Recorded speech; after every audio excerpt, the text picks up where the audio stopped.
Atau sebaiknya ada dua orang, satu yang mempersiapkan ini, satu yang memasang interface ke bayinya.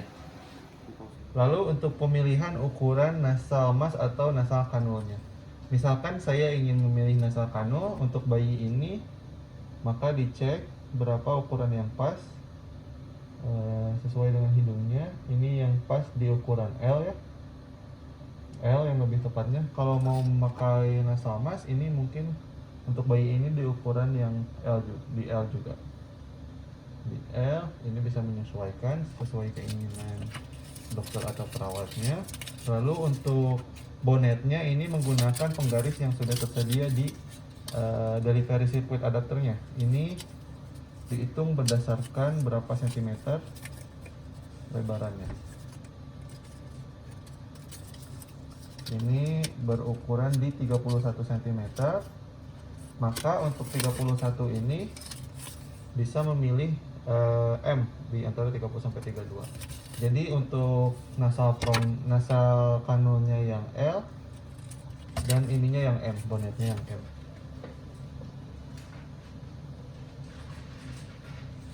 Jadi pertama bisa dipasangkan dulu bonetnya yang M. Untuk pemasangan bonetnya cukup simpel. Pertama pasangkan bonetnya. Ini seperti ini.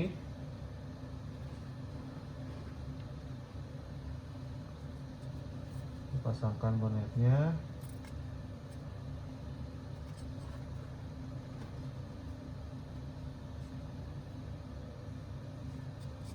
Pasangkan bonetnya. Untuk bonetnya, untuk bahannya sangat aman untuk kulit bayi, tidak membuat iritasi. Lalu dipasangkan ininya setelah seperti ini.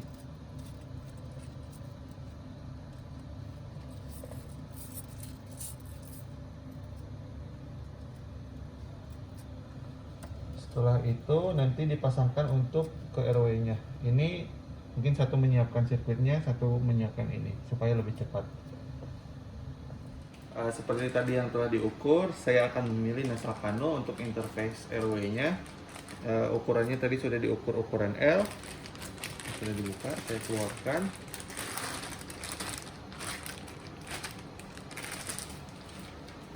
Pasangkan dengan ini, dengan delivery circuit adapter seperti ini ya. Pastikan delivery circuit adapternya ada yang tadi ya, yang lubang.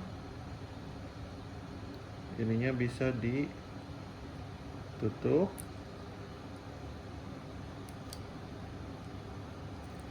Tutup ini sesuai dengan panah ini ditutup ke bagian sini. Setelah itu bagian terpasang inkubator ini bisa dimasukkan. Lalu untuk ini selang yang kecil panjang ini dihubungkan menuju pressure line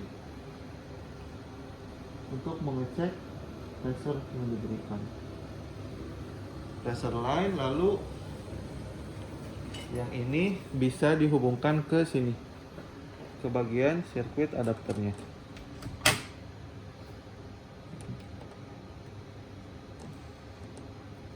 Setelah itu interface-nya bisa dipasangkan langsung ke bayi.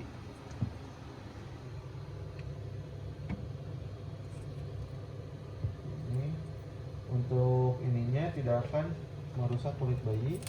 Mungkin bisa di ini lagi.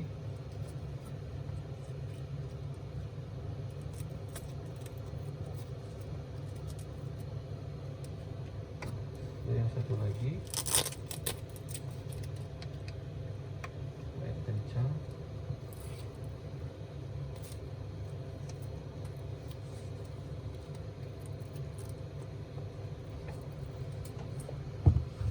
Setelah itu, setelah terpasang, semua terpasang, bisa dilihat semua sudah oke.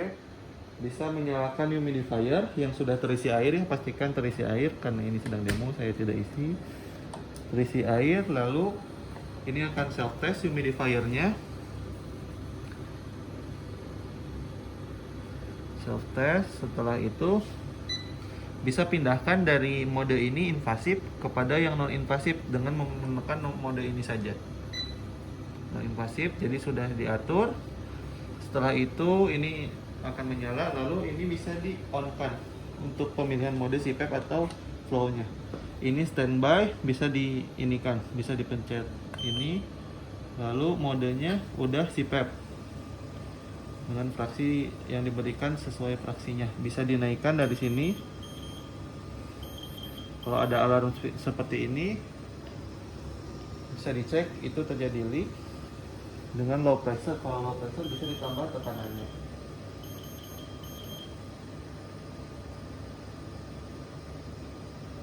Tekanannya bisa ditambah. Sembari menunggu alarm, ini bisa di mute dulu. Untuk leak ini, karena ini tidak ada airnya, memang pasti terbaca leak.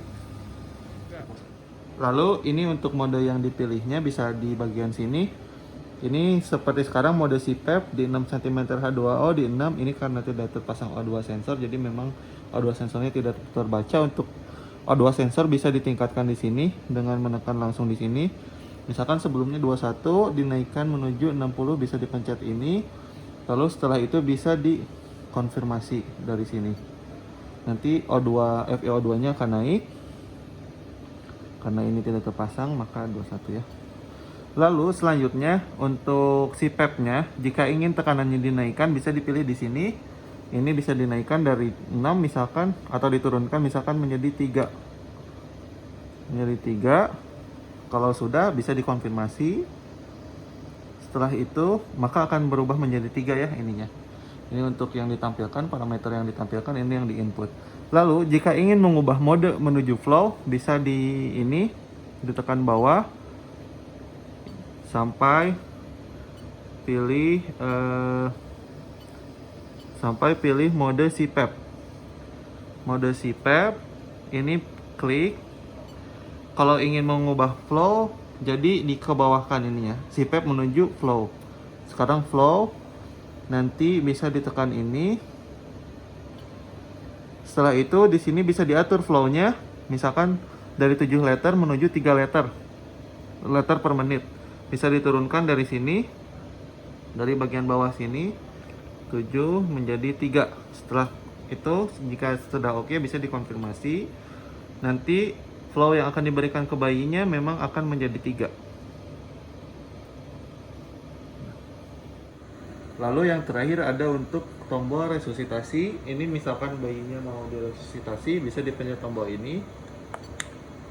Lalu cek resuscitation bag resusitasinya, tombol bayinya. Lalu itu selangnya bisa dihubungkan ke bagian belakang sini untuk selang resusitasi. Jika sudah dihubungkan, bisa diklik proceed. Maka ini nanti akan ada flow 10 liter per menit dari sini untuk resusitasi. Untuk FiO2 nya bisa disesuaikan di depan.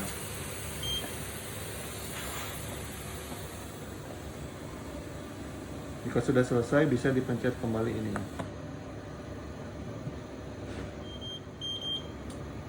Ini untuk tombol mute. Jika ada alarm, lalu harus dilakukan apa yang terjadi di notifikasi. Lakukan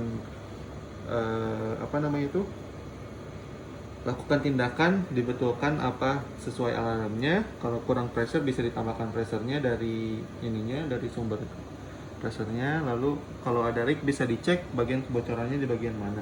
Bisa jadi pada bagian interface ke bayi, ataupun di bagian sini biasanya di humidifier-nya lupa dicolokkan.